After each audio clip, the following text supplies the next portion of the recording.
Grandma told me this trick. It healed my cracked heels in just a few days.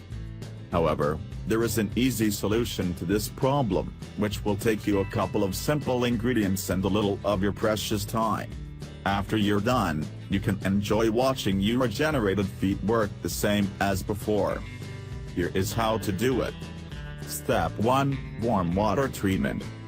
Ingredients: lukewarm water, 2 spoons baking soda, pumice stone, 2 spoons salt. Directions: pour the lukewarm water in a tub. Add baking soda and salt and mix well. Soak feet in the mix and let it act for 15 minutes.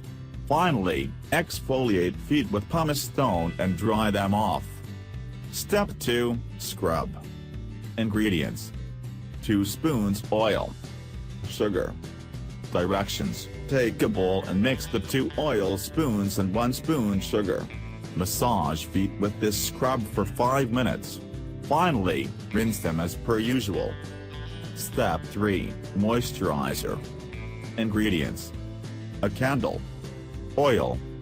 Directions: add 2 spoons of oil and a piece of the candle in a bowl. Place bowl in hot water until ingredients melt. Let the mix cool off and rub it on your feet. Put winter socks on before going to bed. There you go. All fresh and healthy once more. Credit healthorthopedia.com